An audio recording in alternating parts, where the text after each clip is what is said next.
I call to order this regular meeting of the Monument Town Council, Monday, December 15th, 2025. Please rise for the pledge. Pledge allegiance to the flag of the United States of America and to the republic for which it stands, one nation, under God, indivisible, with liberty and justice for all.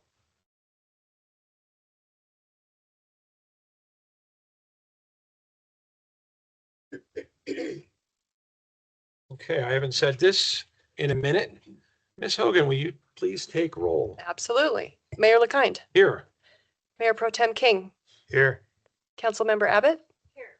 Councilmember Fiorito, Here. Councilmember Kimple, Here. Councilmember Chronic, here, Councilmember Smith. Present. All right. Did anybody turn in any disclosures of conflicts of interest? Anybody? I'm asking council since our attorney's not present right now. Did anybody turn in? Okay. I'll refrain from adding anything to that. Before us, we have an agenda and consent agenda. Is there any modifications to the agenda or consent agenda? If not, I will look for a motion. I'll make a motion to approve the agenda and consent agenda as presented. Second. We have a motion and a second. All right, that motion passes 7-0. Next up, employee anniversary recognition, Ms. Vandenhoek.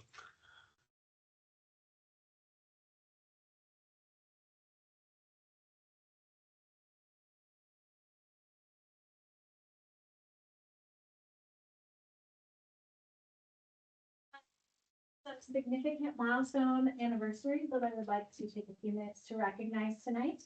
I think most of them are here. Our first one is Tom Tharnish, who has 25 years of service with the town of Monument. He's currently the director of our public works.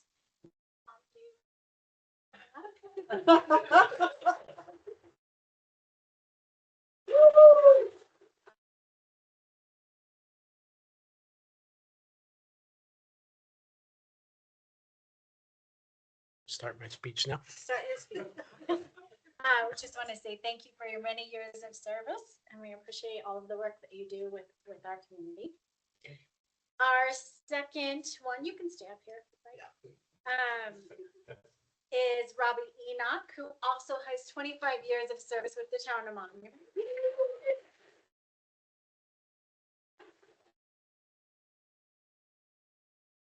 Robbie is one of our heavy equipment mechanics and helps keep our fleet running strong. So thank you for all of your years of service. Our next one is Corporal Robert Stewart, also with 25 years.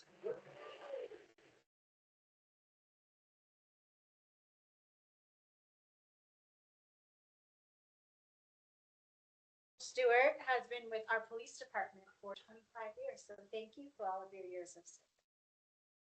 And Mr. James Schubauer with 15 years of service.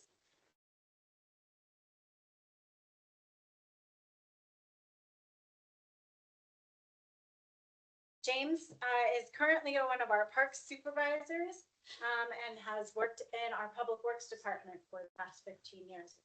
Come down and everyone on camera. And then Officer Wen Kunkel with 5 years of service.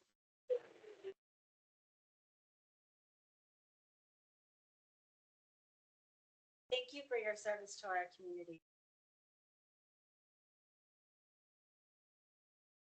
So I just wanted to take a few minutes to recognize our outstanding employees and their years of contribution to our community. So thank you so much for being here tonight and for everything that you do for our town. We appreciate it.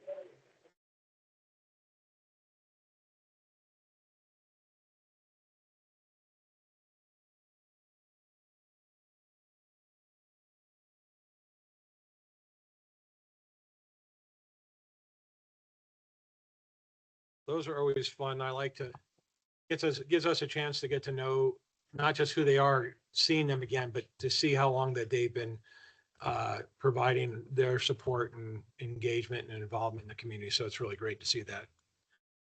All right, well, we move on to some other fun stuff.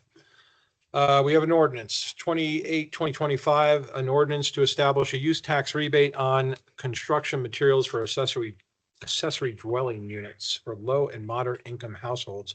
Mr. Ungelleider.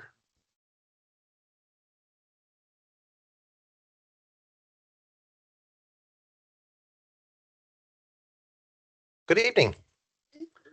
So on December 1st, you approved an ordinance number 23, amending Title 18 to establish objective standards and administrative review process for reviewing and approving accessory dwelling units in compliance with House Bill 24-1152.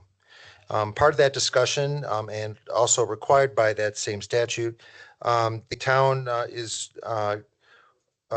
asked to implement one or more strategies to encourage the construction and conversion of ADUs. Was included on the December 1st presentation, staff was recommending a one-time 50% use tax rebate for the construction of a new ADU for low and moderate income individuals or households. And by doing so, the town would be in full compliance with House Bill 24-1152. So tonight, what I have is an ordinance that does just that. It establishes in code under Section 1803 340D a new portion that establishes a use tax rebate for ADUs. As was discussed on December 1st, there was concern about definition of low and moderate income. So we are specifically calling out where that definition is, being a federal definition, so that we can always turn to that.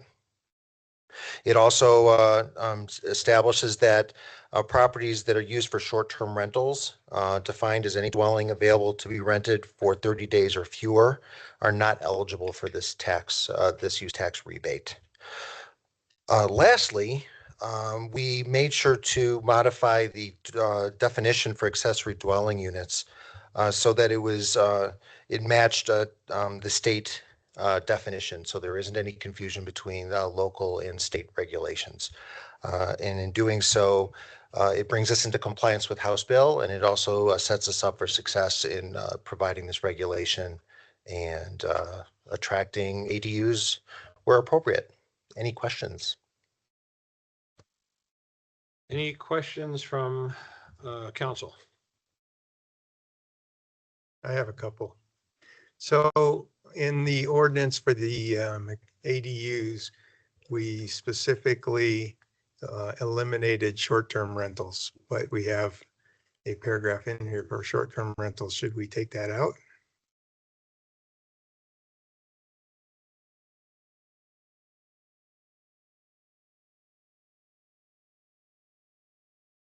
Which would be C. Well, what it does, what C does is it provides and reestablishes the definition for short-term rental being less than 30 days. And then again, establishes that they're not eligible for the use tax. So it's very clear when someone comes to our code to look up what the use tax rebate is and what it's used for, and that it cannot be used for a property that's being utilized for a short-term rental. What happens if the ADU is built for a long-term rental and they convert it? Do we get and they've gotten their rebate, are we able to go recoup that rebate?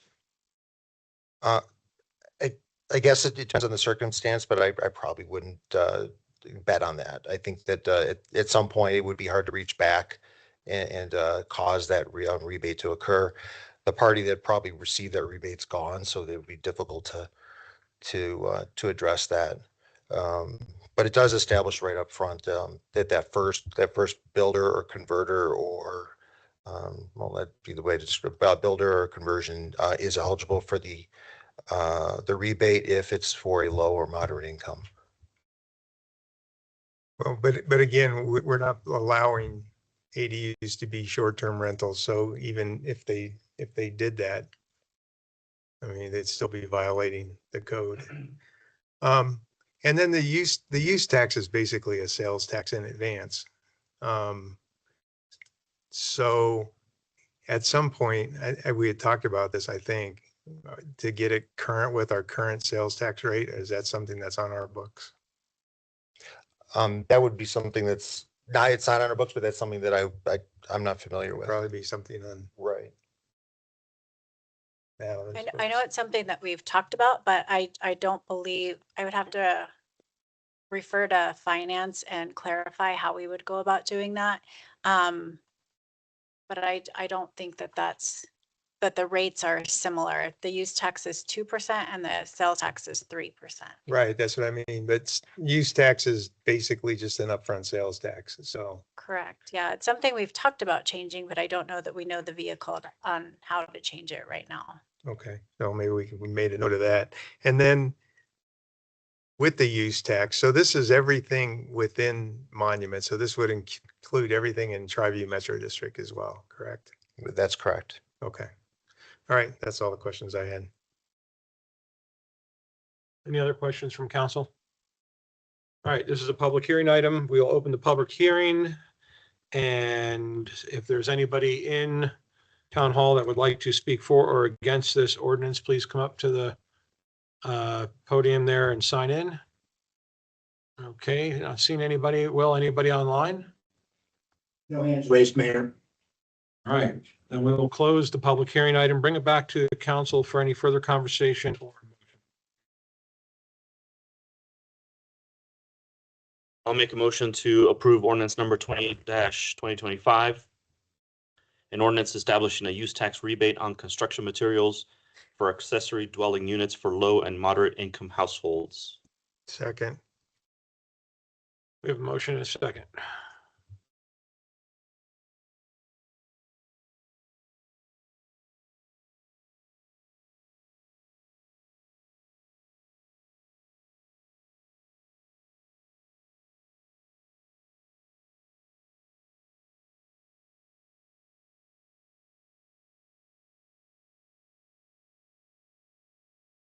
That motion passes 7-0. Next up, ordinance 2025. You did those backwards, huh? Granting approval for a final PUD on Connexus filing 4 for Meritage Homes. Mr. Ungeleiter. I'm actually going to pass this right to Andrea Barlow so she can present the project and then I'll fill in the blanks afterwards. Thanks.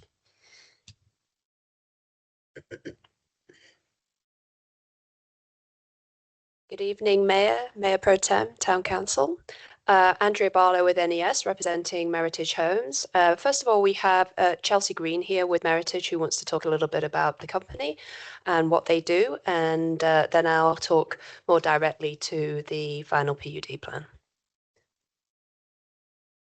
Good evening. I appreciate your time. As Andrea said, I'm Chelsea Green with Meritage Homes. I am the Director of Entitlement for Meritage Homes, serving all of Colorado. Okay.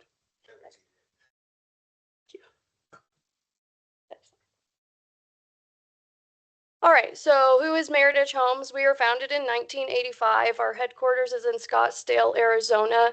Closing out to 2024, we are ranked the 5th largest publicly traded production home builder in the United States. We've been in the Colorado market since 2005. If you go to the next slide.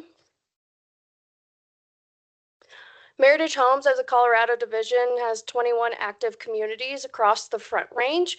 We construct anywhere from 2-story, 3-story duplex or 25-foot to 50-foot single-family detached housing, just depending on the market and what we're aiming for. Right now, our southern Colorado Front Range is in mostly Colorado Springs and the Fountain-Pecos area with Paintbrush, Meridian, and Lorson Ranch. We're really excited to come to Monument. Next slide.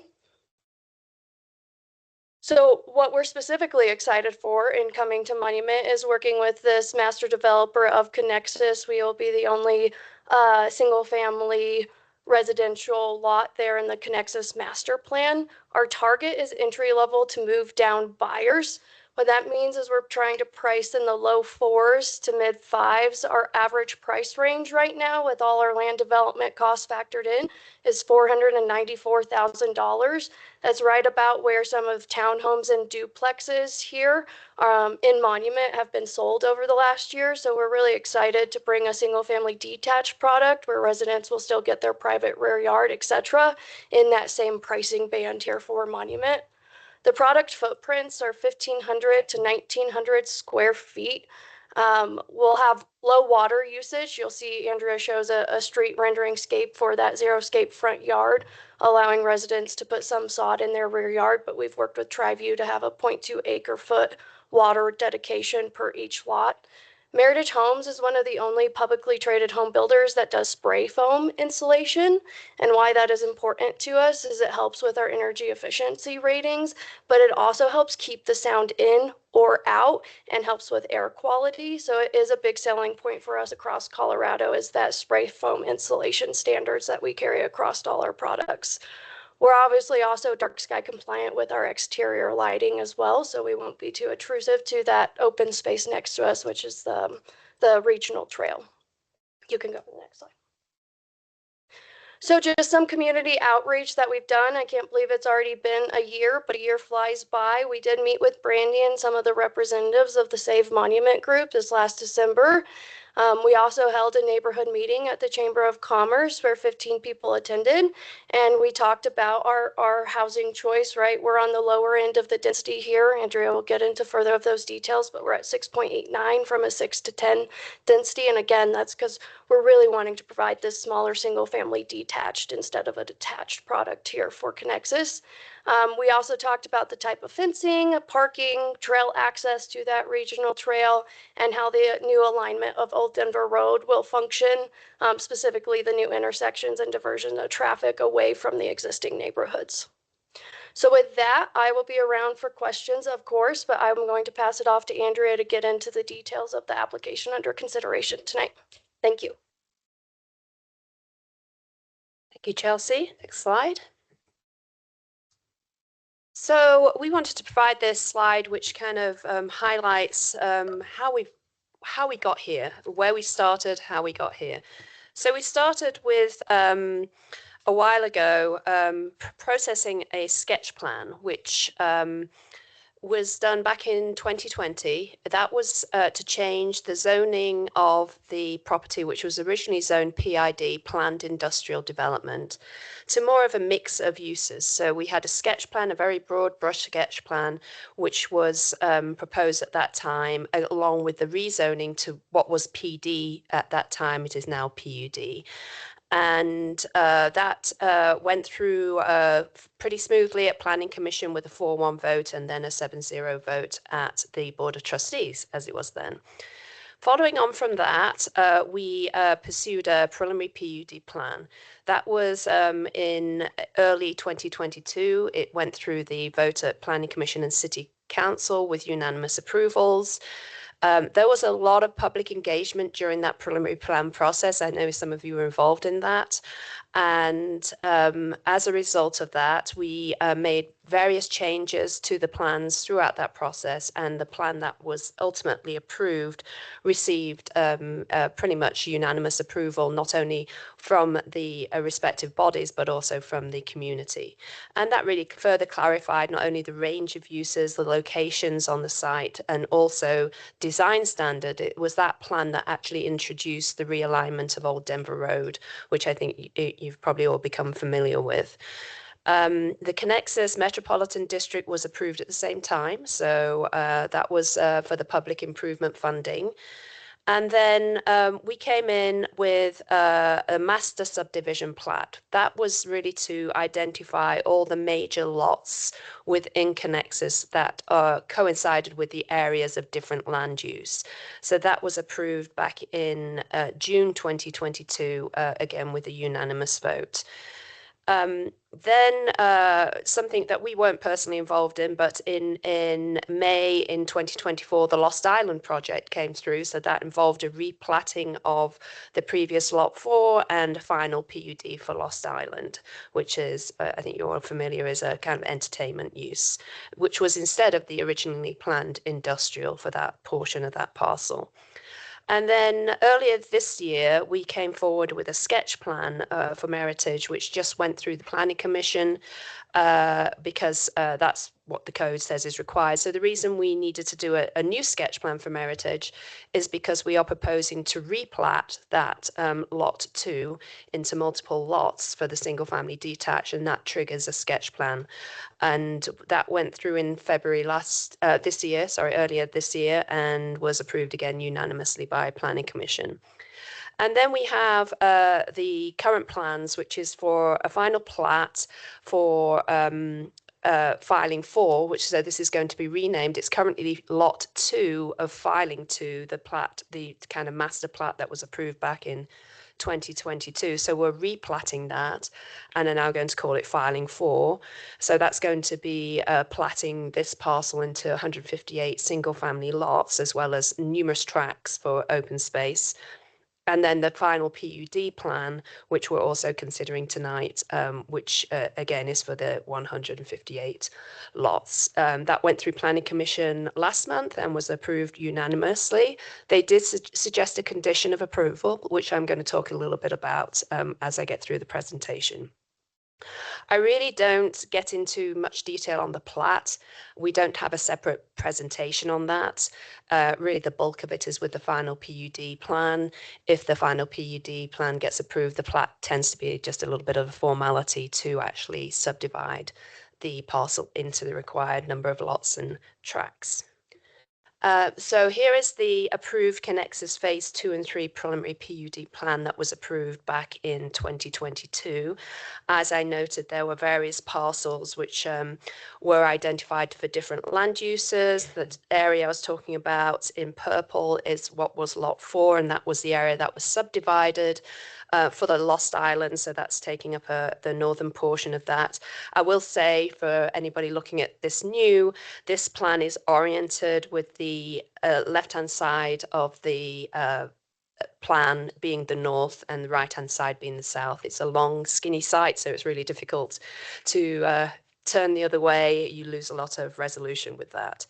And the area we're talking about is Lot 2, which is, again, the long, skinny orange piece, which is between the realigned Old Denver Road, so that is the road that's been shown going through the property, and the existing Santa Fe Trail and the neighborhood to the west. So Lot 2 is that transition area, which was identified for medium density residential at a 6 to 8 unit per acre density. If you can go to the next slide. And, oh, that's not come out very clearly. It's a lot better on my printout. But there is the land use chart, which is on the cover sheet of the preliminary plan, and it clearly shows the medium density residential there at a range of 6 to 10 units per acre, with a maximum height allowed of 50 feet and maximum residential units of 232. Next slide. So we're just going to the sketch plan that was approved in February of this year. We did present that, and it was found to meet the various criteria that are required for the sketch plan, which is compliance with the comprehensive plan, harmonious with the surrounding area, the lot pattern providing adequate light and air and parks and open space, and design provides adequate access to all lots and tracks. I'll talk a little bit more about that. And then we have all the public utilities and improvements associated with the larger development that are going to serve this particular lot. Next slide. And this is the approved Connexus Lot 2 sketch plan, and what we are going to present as a final PUD is very, very similar to this. It didn't change much during the process. That was at a lot count of 158 lots, as we are proposing tonight, and at 6.89 DU per acre. So as Chelsea alluded to, there is a range of 6 to 10. We are very much at the lower end of that range. And that is primarily because the range of density was anticipating potentially townhomes, which could come in at a much higher density, but because these are single family detached lots, the density is lower accordingly. Next slide. So now to talk a little bit more detail about what we're proposing with this final PUD. Again, as I say, you can see the plan looks generally the same as the approved sketch plan, with the number of lots and the density.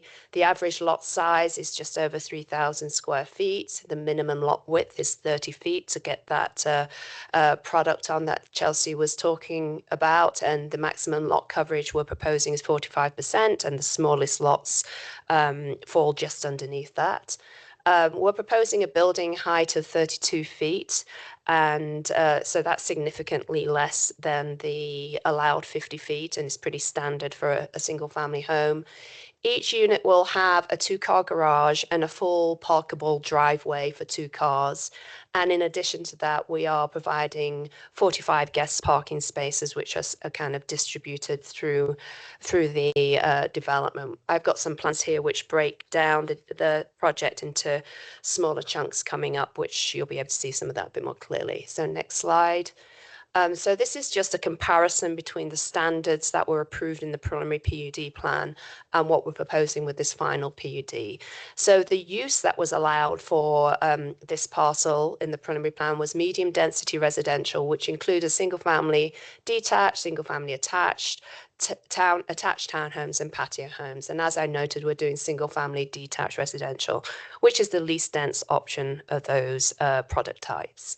Again, mentioned before, we're at the lower end of the allowed density. We come in significantly lower than the allowed maximum height. We're meeting all our building setbacks. The parking that was indicated in the preliminary plan was whatever the town's requirements are for the particular use. And in this case, it's 2 spaces per dwelling unit. So we meet that. But we meet that in the garage parking. In addition, we have 2 driveway parking spaces. And as I noted, the 45 guest parking spaces. Open space in the preliminary plan, I should have noted that when we were looking at that, but they're on the north end and on the south end are 2 large tracks, 3 tracks actually on the north end that provide the parks and open space for the overall development. And through the public improvement agreement for the Connexus master development, those are seen to meet the overall parks land dedication requirements for the overall Connexus development. So this project is not required to provide additional parks to meet the parkland dedication requirements of the code, but it does provide an additional 3.1 acres in pocket parks throughout the area to provide a different types of amenity space, different experiences, and I'll talk a little bit more about that. Next slide. So as I said, I've got some plans here which look a bit weird on the screen because they're very washed out, but a total of 3.1 acres of park amenity areas through the community. And I really just measured here the things that are functional, didn't include all the kind of tracks around the homes. But on this north side, this is a northern tip, there is an area that's set aside for a park with a gazebo and a trail coming through that would connect to the Santa Fe Regional Trail. Next slide.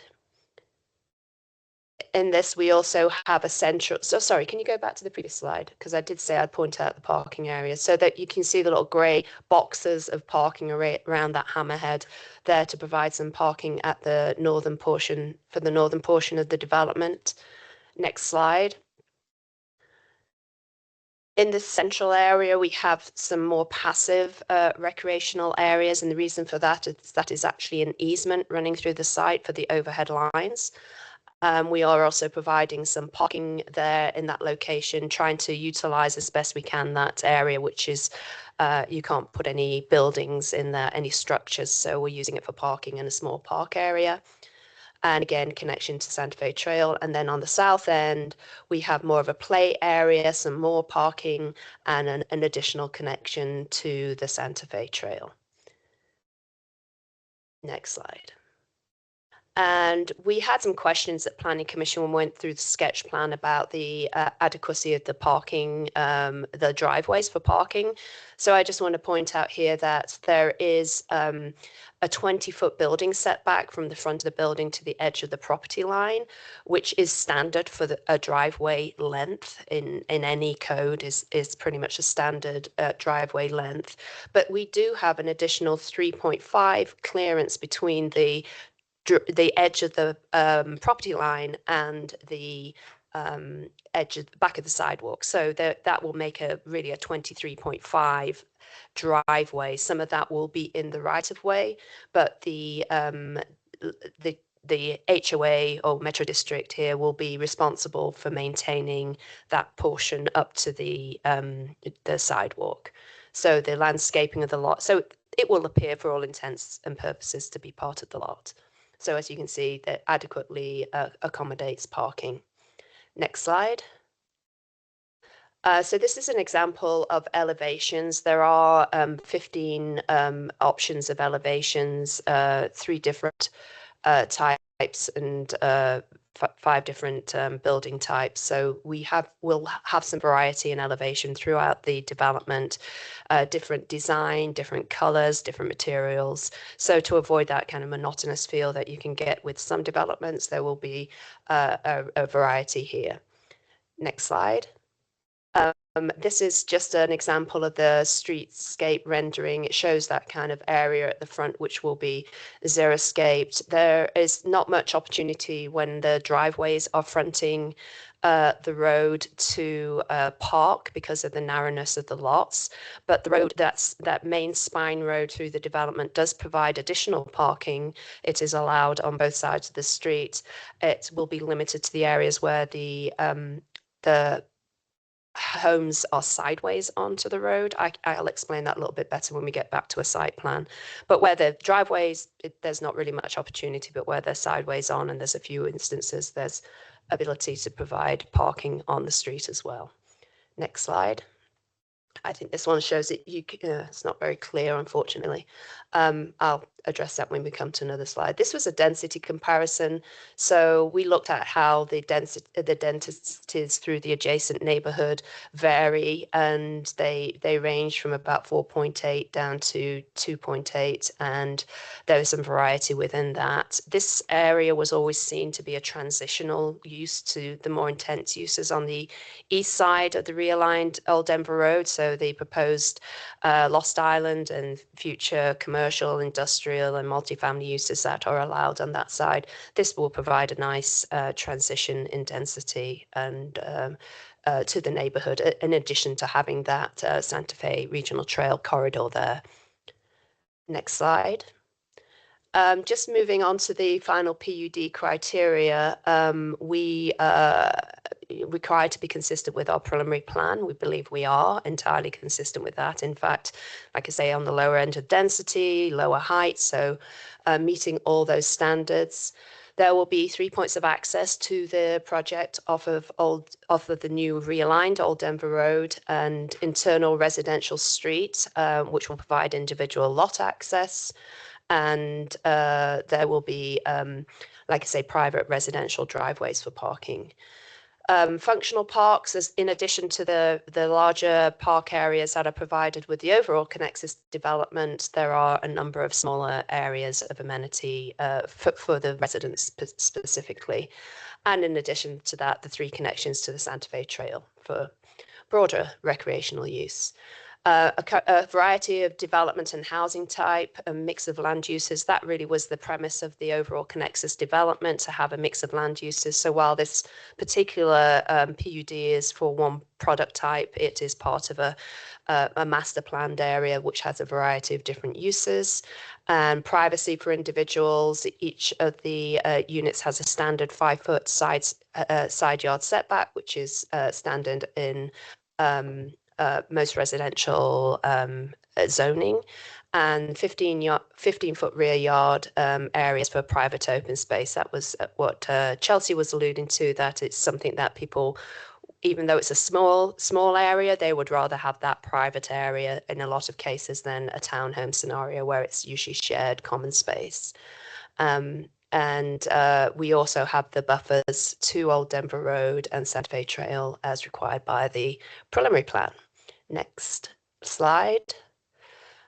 Design, we feel that we have, as I showed you some of the elevations, but there are 15 different models with 3 architectural designs. So you get a choice of 15 different units throughout the community, and they will be controlled for exterior elevations to be compatible with the colors and materials with the subdivision to the west. The ones we showed were examples, but they will be strictly controlled by the Connexus Metro District and their Architectural Review Committee. We have adequate off-street parking. I think I've mentioned that a few times, and we believe it fits in with the surrounding land uses in terms of the overall density and is clearly consistent with what was anticipated for this lot through the preliminary plan. Next slide. And this is really just what's coming up. Next step, we are beginning, we've already begun some of the utility work, and Old Denver Road construction has started. Yes, I get a nod. I think it was about to start when we were at Planning Commission. And that kind of just shows when we're expecting to complete that by about this time next year. And then the first home closing will hopefully be in the first quarter of 2027. And the approximate construction period is a couple of years. Next slide. And then I'm happy to answer any questions. What I was hoping to, Dan, if you could go back a few slides to one of those kind of blow ups, oh, there, you've zoomed in.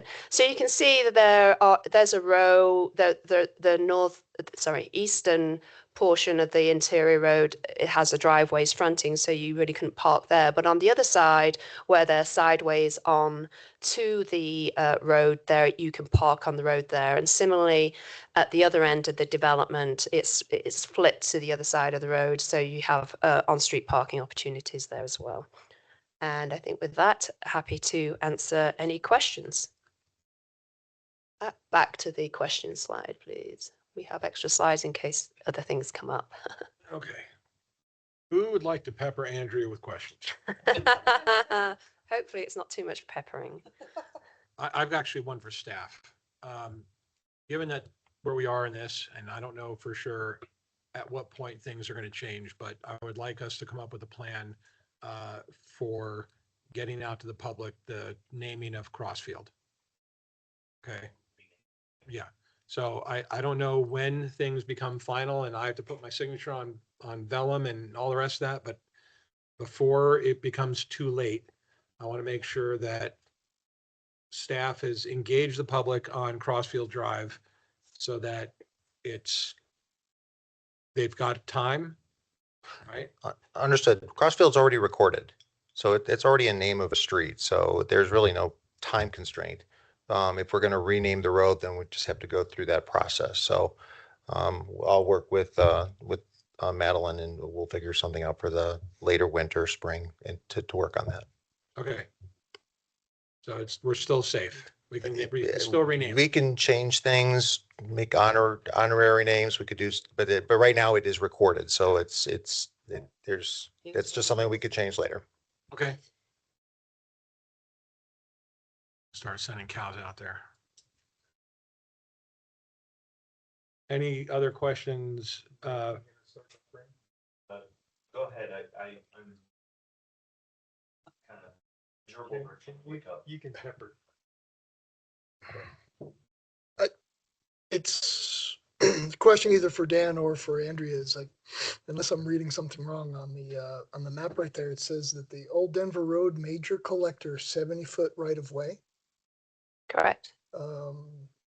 In table 2.5 of the El Paso County road design, it says that major collectors should have a 90-foot right of way. Eric, do you know the answer to that question? It's always Table 2 TAC 5, roadway design standards for rural collectors and locals. Major collector is 90-foot right of way. Was there a reason why we only did 70? I was not involved in the construction approval. I mean, the construction documents have been approved. It's all been through its approval, so I'm not really sure about why 70 foot was approved versus 90 feet.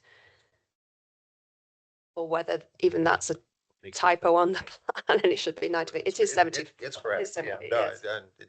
I would claim the same thing, that I wasn't here when that was approved either. So that's the approved width for the Connexus subdivision. Yeah, so 70 foot looks like is a Is a local local, road, not, not because a, even minor is 80 foot. Yeah. So we may have to reclassify that.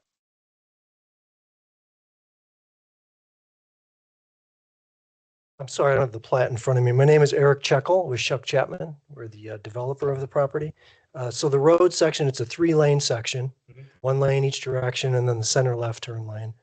There's 2 5-foot sidewalks on either side, as well as a detached, there's a tree lawn in between those. So that is the section that was approved on the preliminary PUD, as well as in the construction documents. So the designation, I'll have to look back and see what the designation terminology is. But yeah, that's the same section that was approved in the traffic study that was approved, as well as with the final plat and the preliminary PUD. So the terminology, I'll have to look at that in El Paso County versus the town terminology. Yeah, we're looking at the El Paso. we're looking at El Paso County, which is what we Yeah, follow in the town. The cross-section that was approved with the preliminary plan was based on the town of Monument standards, not El Paso County. Do we have, The town's engineering criteria manual. I don't have that handy right now, but that was what was proposed at the time the preliminary plan was approved. I can probably put it up. Well, we could take a look, but that's really not the scope of this subdivision that's before you tonight. But we could take a look at just to see, and I can email council and just give you a report of where that's from. But that was from the original plat. This one, we're only looking at lot 2 of that previous filing. So we wouldn't be able to make changes to that tonight anyway. So. Yeah, why don't we spell out what the criteria is, so there's no confusion, because I know that there was some stuff that got discussed in the PC meeting where I was reading the notes, and it seemed like they were looking at areas that were not within the criteria. So I just want to make sure we're clear on what the criteria is of what we're going to vote on. So tonight you're voting on lot 2. So the internal sections of lot 2. The only of the discussion from Plan Commission was connections to the Santa Fe Trail, which they've addressed by providing these connections on each of those parks, each of the north, the south, and the Central Park area, having connections to the Santa Fe Trail. But everything on Old Denver Road new is really outside of this project, other than them having access points to get into this subdivision. We're not doing any plat work on the right of way for Old Denver Road. But I will look at the definition, see where that came from, and make sure that I can provide that information for you. Are the conditions on what the planning commission set? Those are not included in this. They didn't have conditions, they had questions. So we went back and worked with the developer for the overall development, as well as with Meritage. They already begun a conversation with the county to establish these future connections for Santa Fe Trail. Those are not conditions of the plat tonight, because we're reliant on the county issuing a license agreement for those 3 connections. But based on my conversations with Eric Shekel, we're fairly confident that'll happen, and I'll continue to work with them. And if we need to bring that license agreement, I don't believe we need to, but if we need to bring a license agreement to you for approval, I'll do so.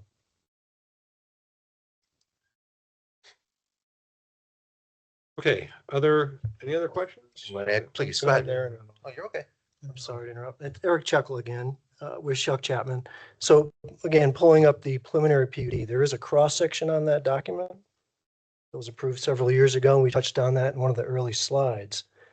And in that preliminary PUD, Old Denver Road major collector, the street section again, is that 70-foot right of way with the 3 lanes and the 2 detached sidewalks. So it's not an El Paso County. I'm not sure what the El Paso County sections are, but maybe there is some similarities here. But again, this is a town section approved on that. This is before my time up here too, but I kind of remember something that had to do with the southern portion of Old Denver being that the max that could be obtained down there was somewhere around 70 feet, just because it abuts the Santa Fe Trail and it's already up against existing subdivisions. So that's probably where that came from. I don't remember exactly, but that's kind of what I remember. I'm just trying to get clarification because in the town of Monument road design, the street that we're talking about also says 90 feet on page 29, part 6. As a major collector. As a major collector, Those 90 minimum feet. right of way, the minimum right of way width shall be 90 feet. So I'm just, like I said. just I'd trying have to get- look at that document and the date of that document to see if that's post this approved preliminary document. So So this is on the town website. And I could tell you, I'm just, Again, I think that's outside of the scope of this approval time, but I think it's well, I'm relevant leading in into its worry about, history. I'm leading into worry about approving this plan. You're gonna have a whole bunch of homes. And I'm worried about the egress and ingress in case of an emergency, for emergency purposes. That's what I'm leading to on the whole roadway criteria.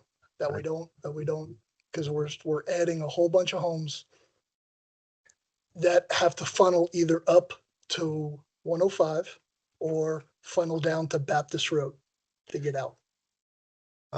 So the preliminary PUD for Connexus has all of these ideas and concepts approved, actually to a greater density level. This development is vested. They've been promised something. They've made a major investment in their property for stormwater utilities and so on. I think that it would set a dangerous precedent for us to start to pull back or make changes to that after the fact. I understand the concern. The fire district has been involved with the review of this development as well as the overall.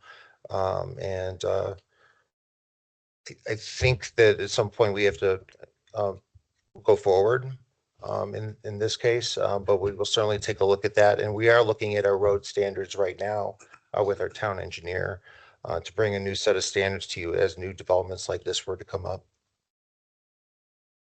I think, and just to add to, I get what you're saying, Ken. I agree wholeheartedly, but just want to point out that this new section of Old Denver Road is a lot wider than the existing sections to the north and south too. So that's yeah, no, I agree. I agree.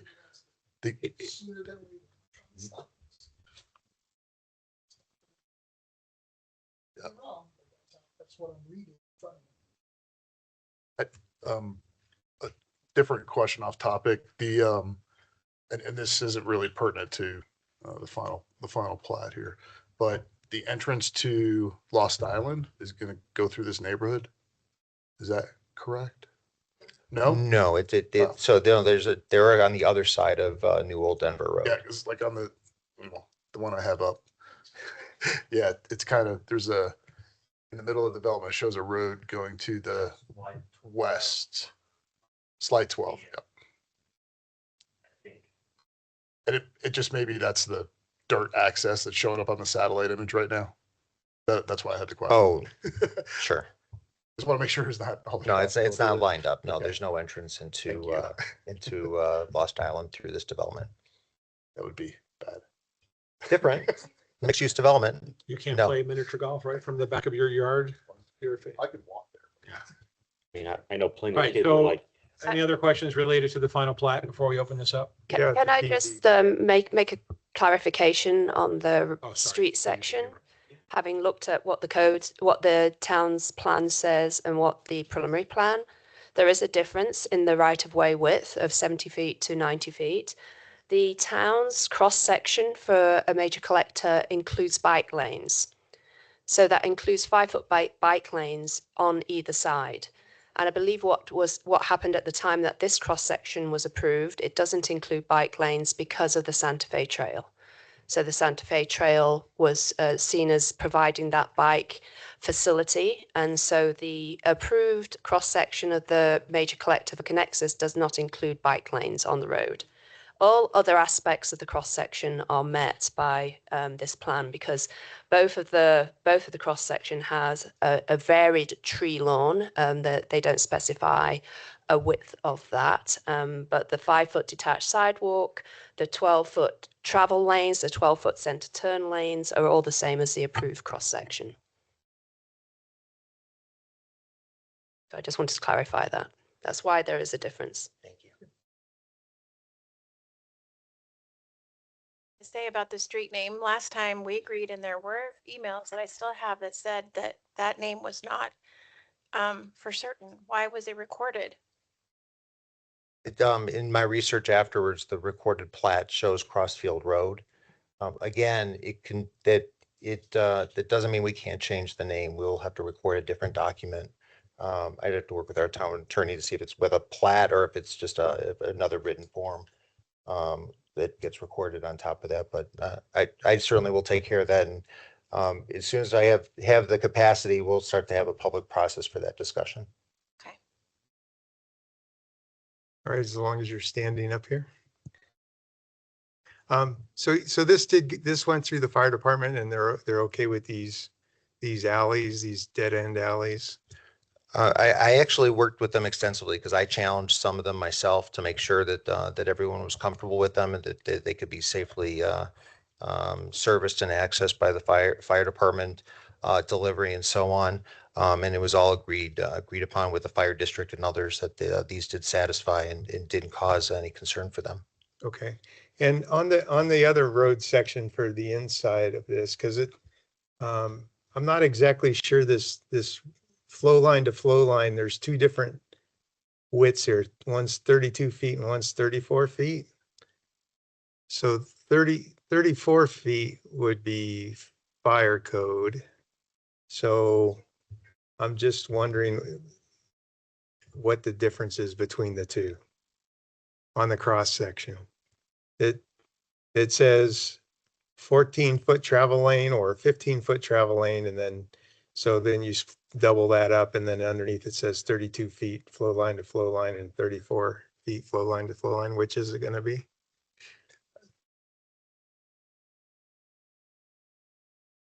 The wider portion of the section, the wider section is the entry into the 3 entrance points, and then the main street through the development is the 32.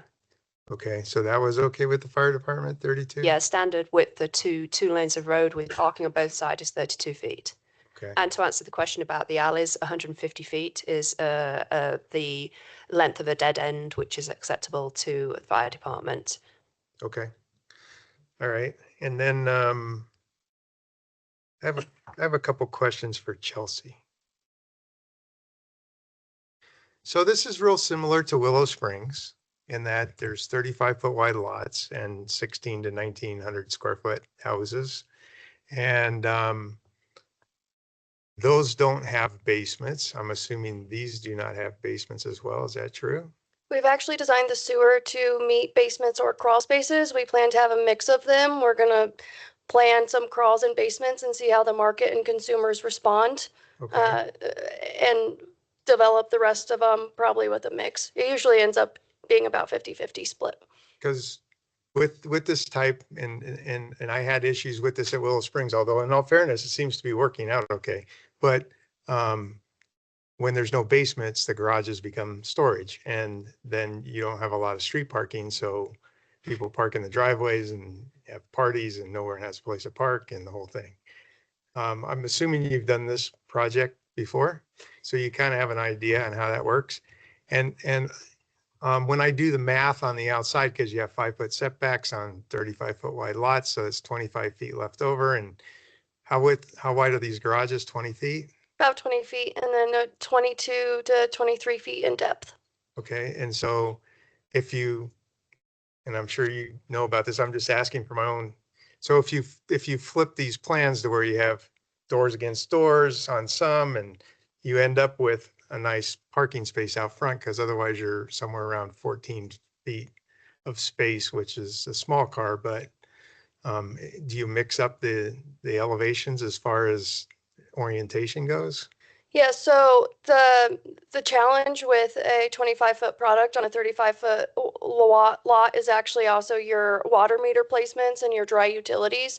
So we have worked with TriView, the water meters will be in the house, and then we have worked in detail with MVEA to make sure that where we try to put our garages on the high side of the lot, and then you would have your front door on that other side.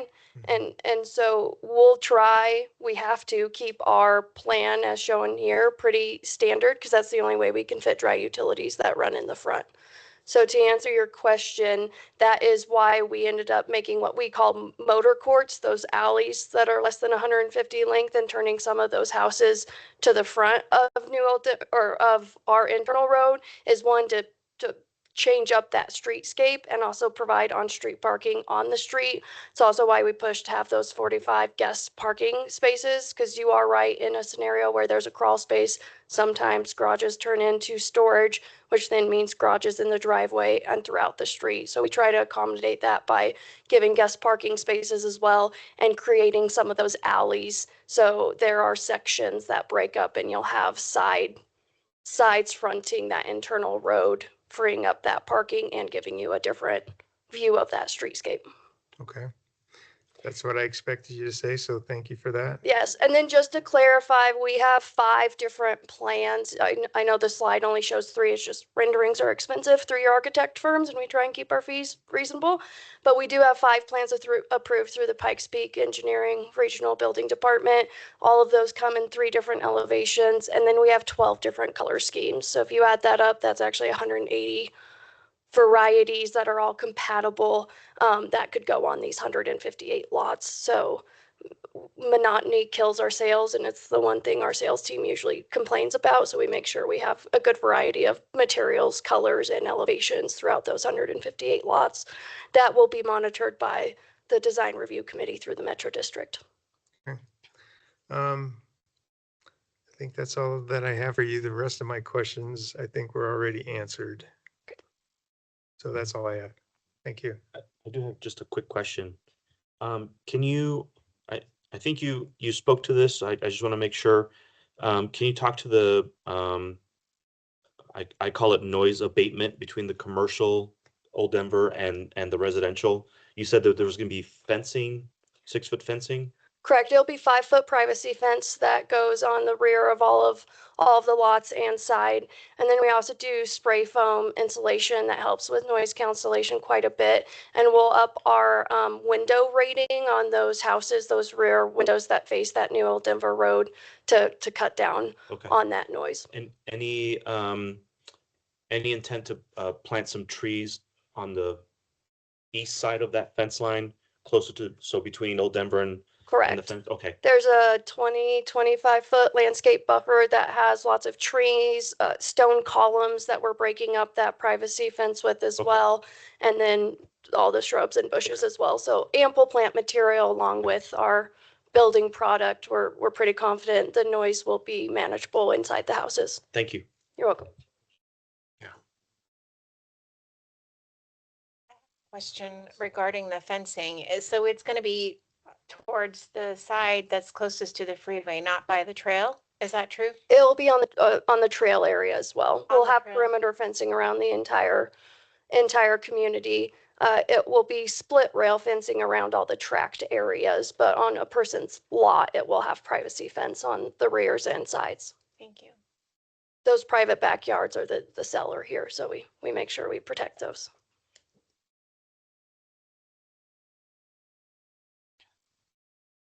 Okay, we will open this up to the public. This is a public hearing item, so if there's anybody here in the public that would like to speak for or against this ordinance, please come on down, sign your life away on that sheet of paper. Oh, Oh, Andrea's trying to steal the sheet. And please let us know who you are and provide your testimony.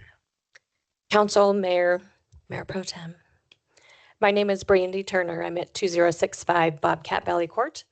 First of all, I want to say I appreciate you guys looking into the details because setbacks and heights and tree width and not my thing.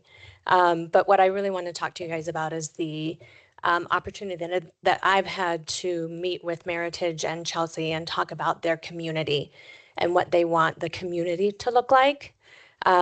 So first of all, they were willing to meet with us, not just the people that are more active, Save Monument, but they also did a separate community meeting that we had up at the Tri-Lake. Yes. So they answered questions, took in concerns. They made some changes according to what was said at that meeting. And I think that shows their willingness to be part of our community, not only short term in getting the bill done, but long term. Chelsea might talk about it a little bit too, because I know you and I talked about it, how they do their transition from managing the community to transitioning that to the owners. And I like the way that they handled that because, again, it's about the community and wanting ownership and buy-in to be a part of the monument community. And I also wanted to say one other thing that I saw quite frequently with a public comment was that the people who have existing homes on the west side of current Old Denver Highway really appreciate that this section is housing to allow for a buffer between the existing housing development and the more commercial and industrial sections to the east of the Connexus property. So having that long strip of the housing was really important for people to have that buffer between existing and new, because anybody that buys in that new, they understand what's going to be on the other side. We all knew that there'd be something one day, but it's very important for them to have that buffer. So I just want to say thank you to Meritage for being open to having community discussions and open to being a part of our community. Technically, I don't know, but the rest of it, that's what I like. Thank you. Anybody else here in public that would like to speak for or against this ordinance? Okay, see none. Will, anybody online? I see no hands raised, Mayor. Okay, then we'll bring it back and close the public hearing. Bring it back to the council for any further comments, questions, concerns to staff, NES, Meritage, or? So I'd like to just get, because this has been a long process on this project. And just to kind of wrap it up and put it all on the record, this was originally intended to be giant warehouse space, and that's what started Save Monument. And I'm not going to go into all those details, but it's not going to be giant warehouses, and it's going to be a mixed-use community with mostly residential. As we were going through this process, relocating Old Denver into the center of this was really kind of the selling point for me personally, even though I don't live there. But it took so much traffic away from the existing residential. And then, as Brandy said, these houses buffer that area. I'm also grateful that it was zoned up to 10 units per acre, which is townhouse space. And now it's going to be single family at closer to 7 units per acre. And that doesn't typically happen. So I'm really glad to see that evolve into that. So thanks, Brandy, and the rest of the crew for all sitting down and working out all these details. You know, this is kind of how it should work, and I'm really grateful for that. Okay. Any other comments? Then I will look for a motion.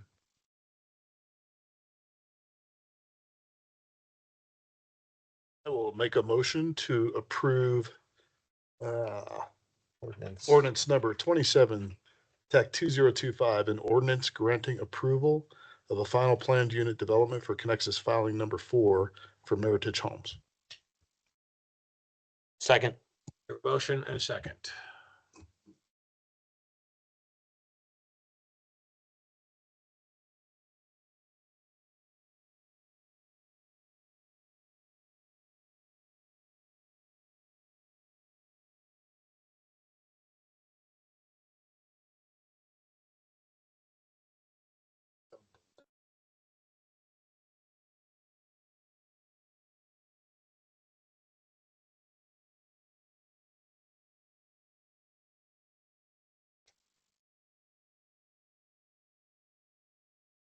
That motion passed 7-0, and we'll move on to the next part of this, which is the resolution to approve the final plat for Connexus filing 4.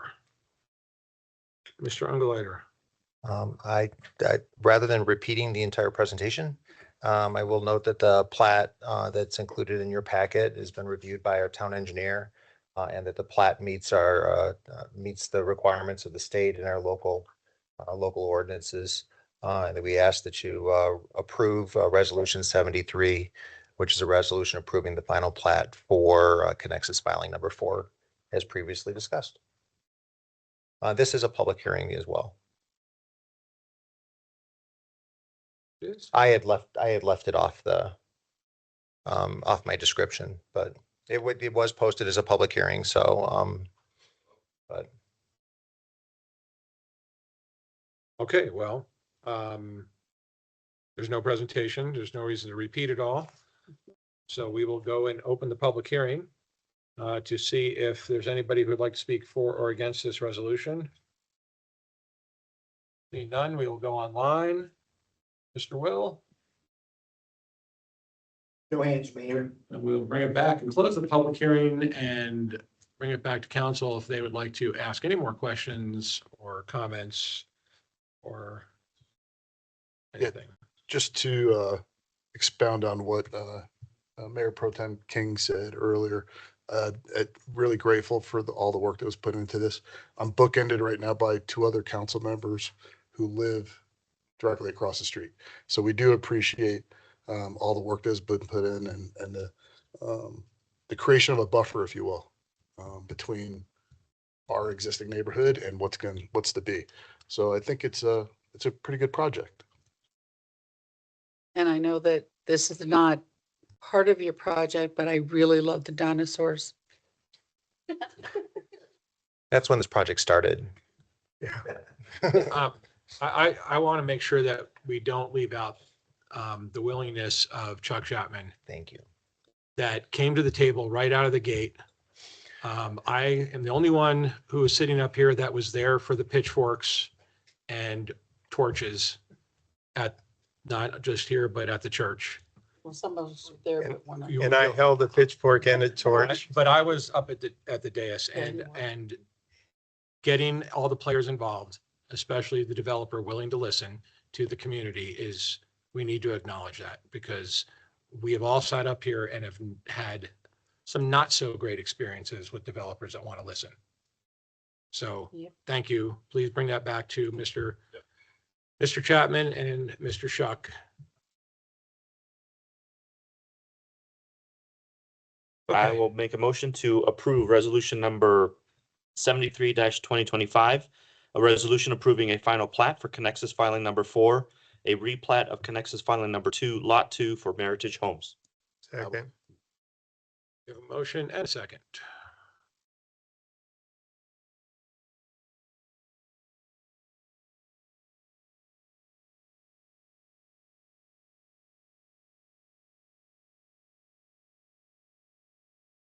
And that motion passes 7-0.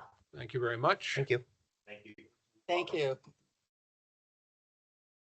We'll move on to Resolution 74, 2025. Resolution authorizes certification of the property tax mill levy to the El Paso County Assessor for fiscal year 2026. There's math involved in this one. No, there's no math involved at all. I think they call it a calculator. The math has all been done for you. Jennifer Phillips, Finance Director. As I mentioned on December 1st, when we presented the budget, there might be a minor adjustment to the mill levy. That's what this is. When the final numbers came in, we're doing a very minor adjustment. We had had in the original resolution 5.57. It's being reduced to 5.56. And that's the purpose of this resolution.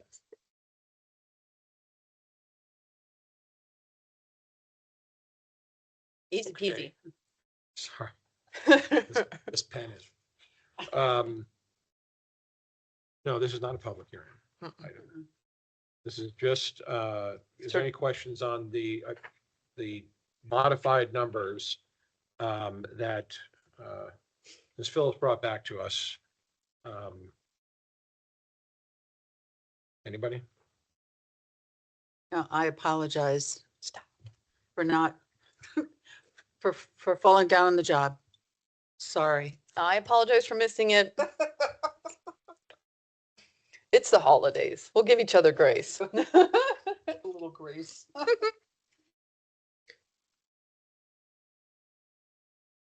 right, well, if there's no questions, just recertifying basically what we already certified. I will make a motion to approve resolution number 74-2025, a resolution to authorize the certification of the property tax mill levy to the El Paso County Assessor for fiscal year 2026, beginning on the first day of January 2026 and ending on the last day of December 2026. Second. You have a motion and a second.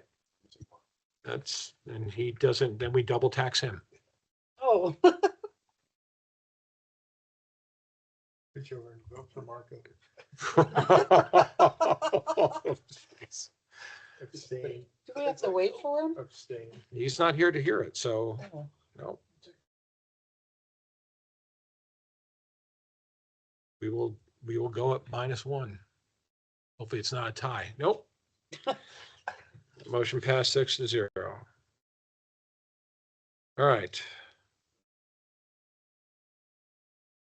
Public comment for items not on the agenda. Individuals attending in person may raise their hand to indicate their desire to comment. Individuals attending via Teams may raise their hand digitally to comment via connected devices.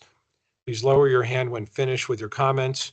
Comments are limited to 3 minutes. Is there anybody here in Town Hall that would like to speak? 1 second. We have to start this whole meeting over now. Really? Just kidding. We missed the last vote. We decided to double your property taxes Oh, good. And their salary. and your salary, right? Daniel DeBoo, 17408 Quarry Way Monument. Just making a statement, no questions today. My statement is, I come to these meetings to listen and learn. And what I have learned in attending these meetings is that we have a city council and a city staff that is very responsible and commendable for executing their duties. We seem to be operating nationally in a toxic environment. I don't see that here. And I want to make a statement to say, I appreciate that. You have the taxpayers' interests at heart, and that's evident. The way you hold the staff accountable for what they're supposed to do, and then having staff that is responsible for the taxpayer dollars for which they spend, and then having the experience and the professionalism with which to spend that money. And it was evident with the recognition that was given today for those long-term employees the mechanics that do their job with their limited resources in making sure the equipment is performing what it should do. And the police staff, which I've had personal experience with in helping us to resolve some family issues. I want to commend you that we have a town here that operates reasonably well. One of my disappointments, though, is that we don't have more taxpayers attending these meetings in person or online to witness what you guys do and how well you do it. That's my statement. Thank you. Thank you very much.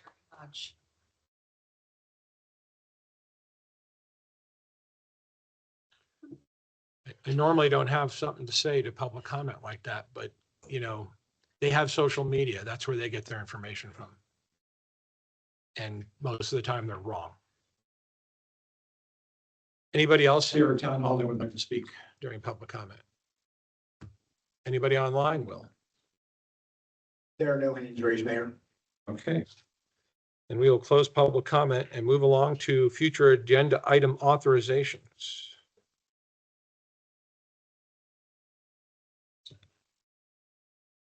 What? Oh, did you want to speak, Bill? I'm sorry. Come on. I didn't see you put your hand up. You gotta assume Bill wants to speak. Well, right. He drove all the way in here. He doesn't live close by. We were so thrilled about the Haley. Right. It totally threw me off. Give Haley a chance to showcase the sweater. Thank you very much. Since you missed my hand raise, My apologies. maybe we could take some of that, very nice comments back. No, just kidding. Bill Wysong, County Commissioner, District 3. This is my area, and it has been a privilege to be your county commissioner.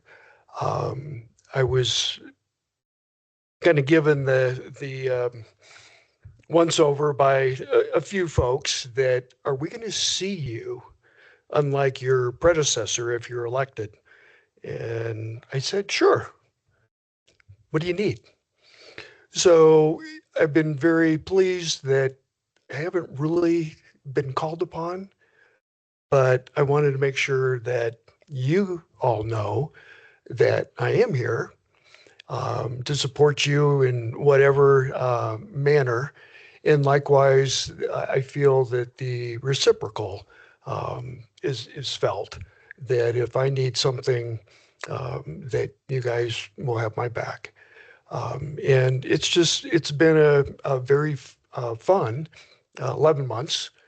And, January 14th will be 1 year since that I was sworn in.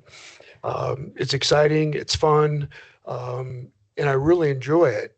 And one of the things that I always try to talk about, bad news flies around the world before you even have a chance to stand up. Good news, it goes into that void.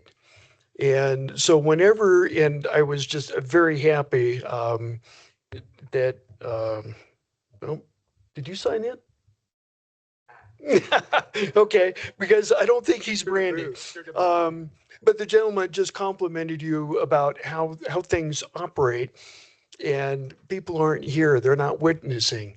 That is probably the most frustrating thing as a county commissioner, that we're not getting that good news out, and showing what, as elected officials, what we're responsible for doing. And I've got pages of notes here that I'd like to talk about, but just for the time before someone up, that's residing right over here buzzes me out. I do not have access to the buzzer. Clock isn't running. You're But good. we will give you grace. Thank you. But just like how you have come together as a team, I feel that El Paso County continues to do a lot of great things. And I just wanted to talk about a couple of them. The clerk and recorder announced a couple weeks ago about within their operation, a property fraud alert. You can go on at no charge. You can sign up your address, put up to 10 emails, names to follow, or one email, but 10 different names, because I could be William G. Wysong Jr., I could be Bill Wysong. You know the variations that it could appear at no charge. They will send you an email along with a written letter. But if you were to go with the home title lock, it's going to cost you about $18 a month. Where they're not yet, but the plan is that they will add a phone number for texting. Now, that is something that home title lock and other equivalents do, but clerk recorder is wanting to get there. That's just one of those good news items that, even though Steve Schleicher has been on the news and he's doing, all kinds of ads and everything, as I'm out and talking to people, oh, really? And since property taxes came up, and really that's why I was here, to make sure we got our fair share.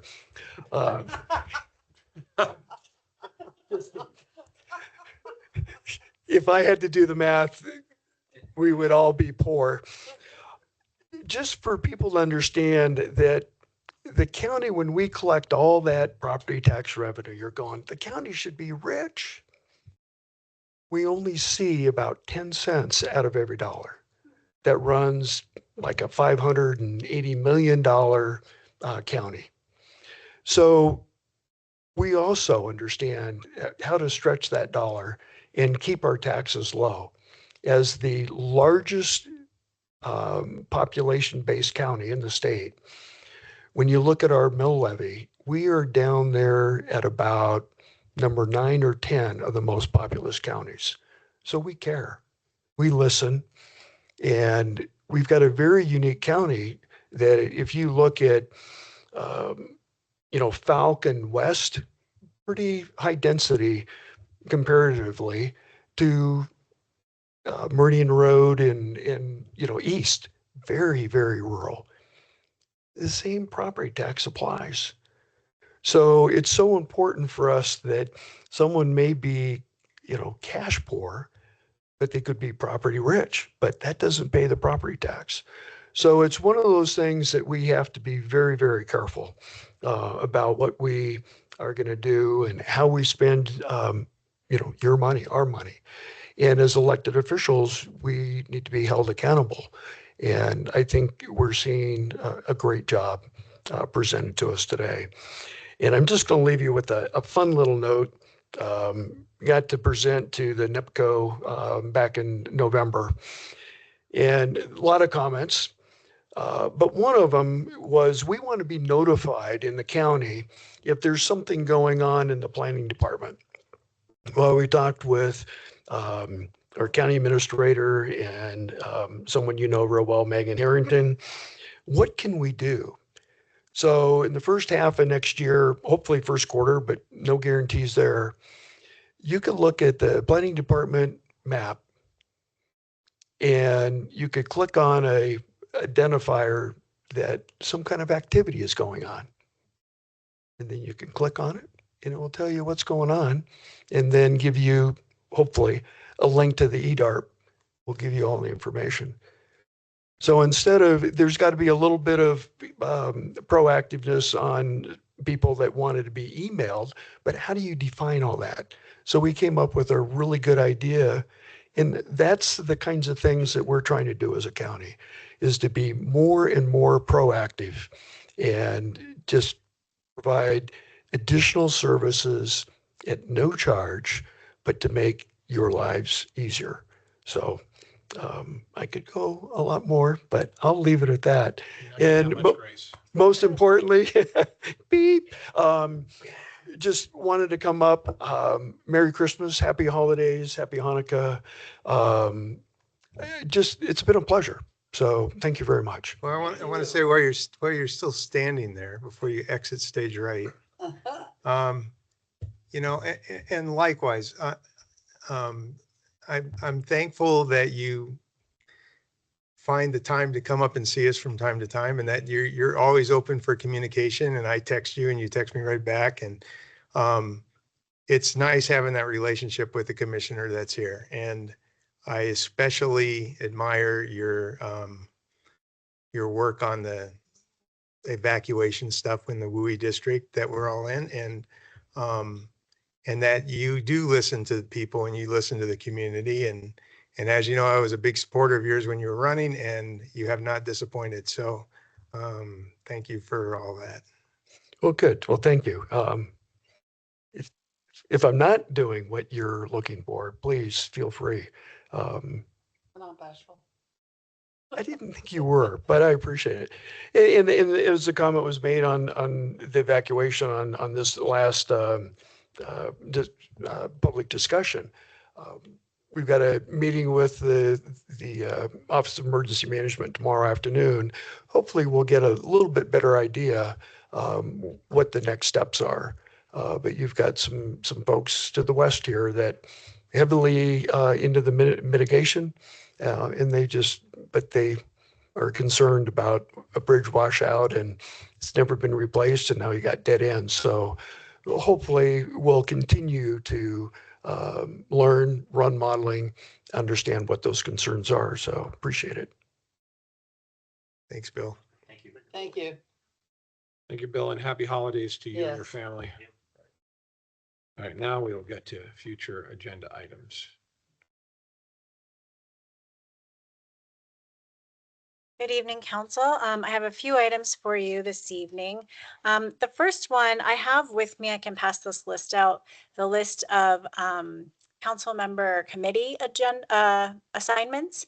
And I just wanted to see if you wanted to take a look at and make sure that they still worked for you, or we can do that at a future meeting. So we need to submit the names of those who are going to be continuing on current boards, or if somebody wants to switch it up or doesn't have time going into 2026.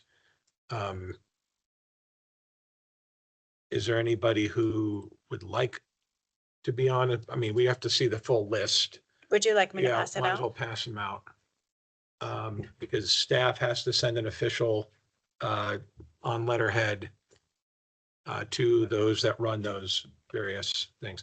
And these are pretty serious. If you're going to volunteer for one, you have to have the representation there.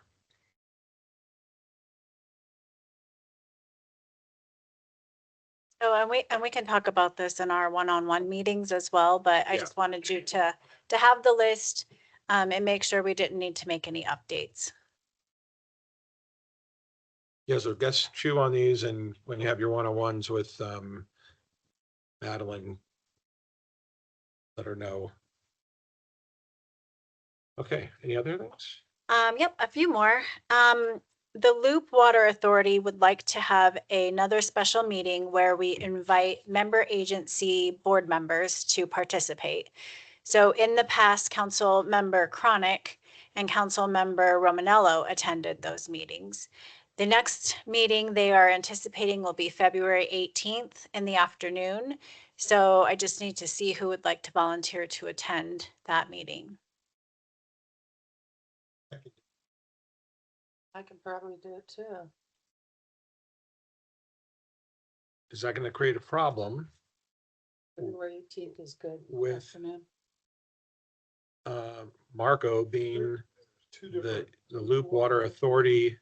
If he's our rep, Correct. we He's- cannot have 3 people there. Oh, Correct. So he is currently the council member assigned to that organization.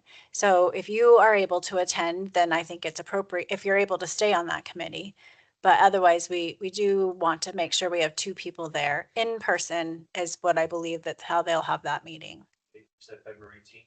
February 18th, which I believe is a Wednesday from approximately 2 to 5.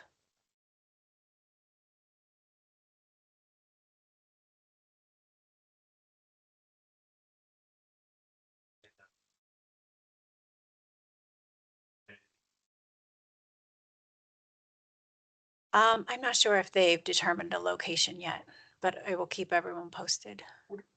Asterisks on here, on the two committees.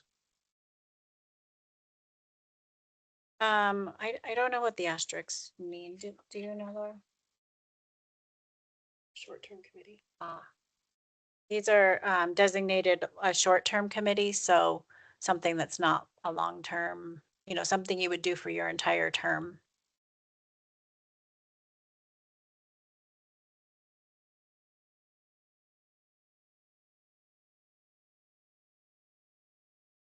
Are you ready for me to move on to the next ask, or Yes, do you please. still have more questions? Okay. As we've discussed individually, we appreciate the work that Bob Cole's office does for the town, but we feel like we're at a point where we do need to hire a town attorney. And so HR would like to work with, obviously, council on this, but we need to create a small committee to work through what the process will be. So we're looking for volunteers to work with HR, probably 2 council members at this time, and then we'll work with the entire council. I'll volunteer. Okay.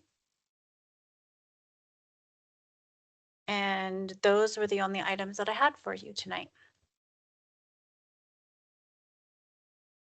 Okay, thank you. Just add another column to your other row. And you're up next, town manager report.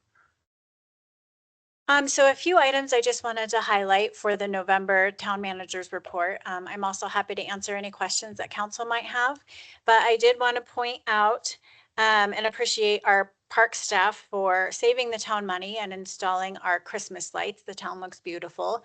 We had our tree lighting event on December 6th and everything looked amazing. So I just wanted to point that out.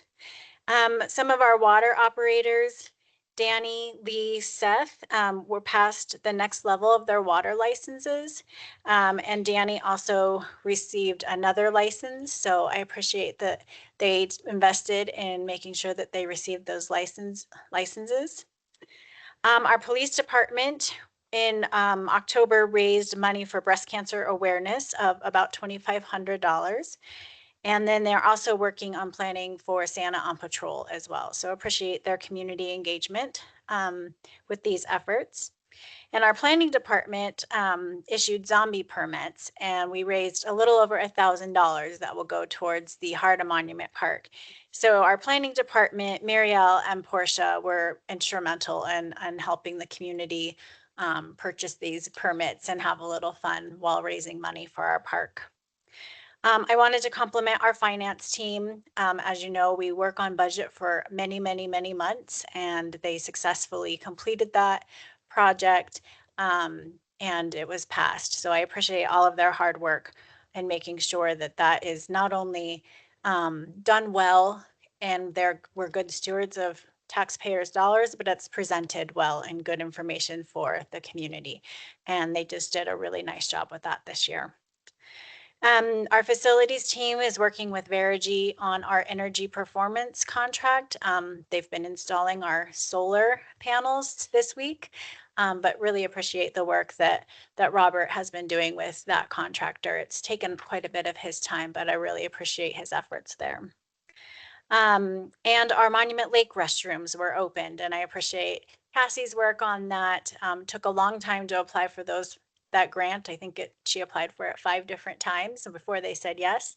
And then our public works staff was also really instrumental in making sure that they were helpful in getting that installed so that we could make our grant dollars go farther.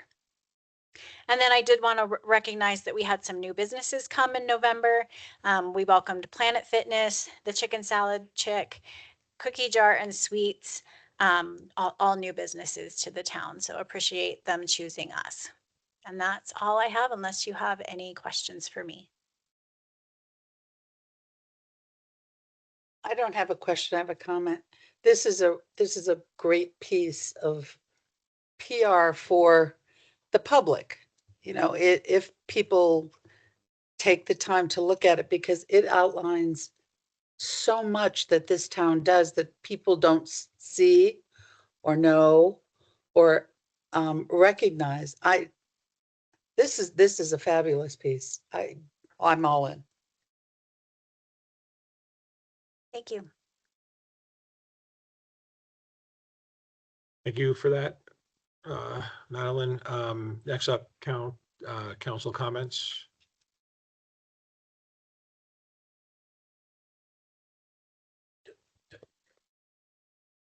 Yeah, I'm gonna go back to this roadway design criteria that the town of Monument has. It was looked at as a revision back in 2013. It's actually dated 2010 when it was written. Something that, in this discussion earlier tonight, I appreciate Andrea come back up and she explained this bike lane thing. There is still a discrepancy of 10 feet. I think when we're talking about doing this revision, it needs to be done now.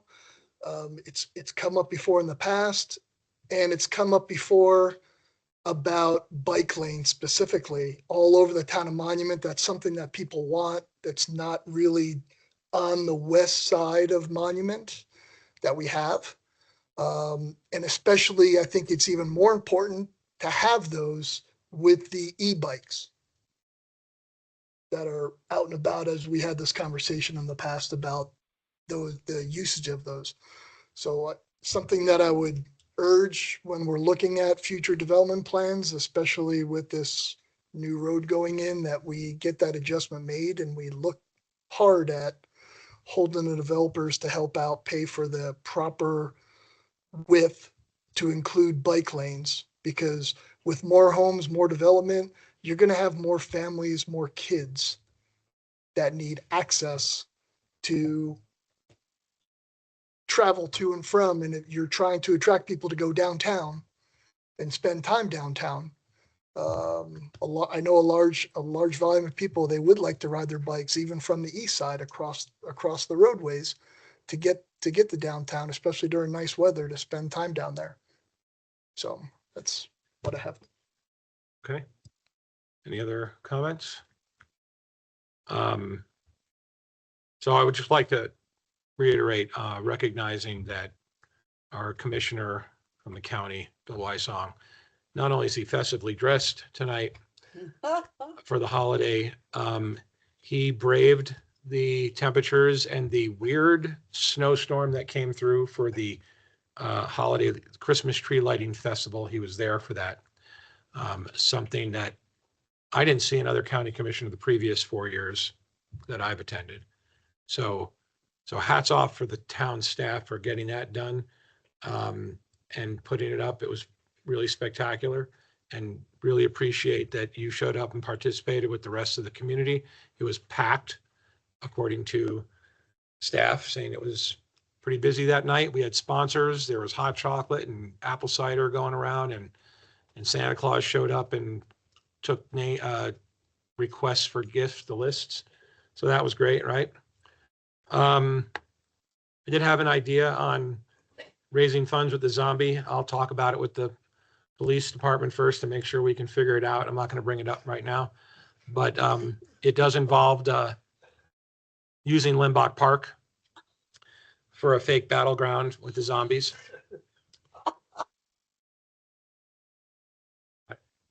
I know he's in the back. I'm glad Chief's not here, because I'm sure he'd be texting me right now. Listening, though. He's online. Does it involve fake Oh, I'm parking here. tickets too?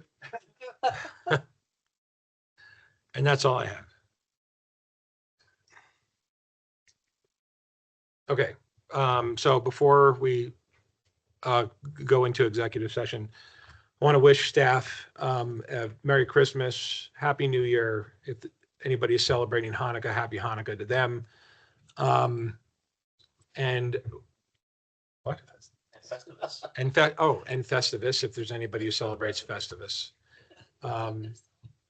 Thank you so much for all that you do, and look forward to seeing you all in 2026. Yeah, ditto. Ditto. And thank you all for all that you do. We've had quite a few accomplishments with your direction and your vision this year too. So thank you so much for being at the events, participating in the events, showing up to these meetings prepared, being at work study sessions. We just really appreciate your volunteerism for our community and your service. So thank you.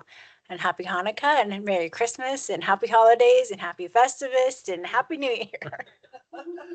All right, for the Did I miss last any? time in 2025, will our designated executive session reader please, Do so. Adjourn after executive, right? Yep. Okay. For the last time in 2025, I make a motion to go into executive session pursuant to 24 Tac 6 Tac 402 sub 4 sub B CRS for a conference with a town attorney for the purpose of receiving legal advice on specific legal questions regarding pending legal projects and adjourn thereafter. And for- Second. I was gonna say for the last time I would, Oh. last time in why don't we all second 2025. it? Okay, yeah. All second. But it. Second. since you beat me to it.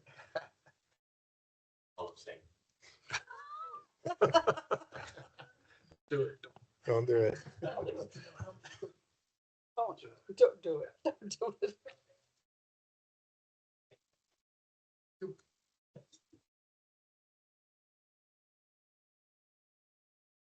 Sorry, I was futzing around. I'm like, what? Oh. All right, that motion passes 7-0. We will take 5, 6, 7 minutes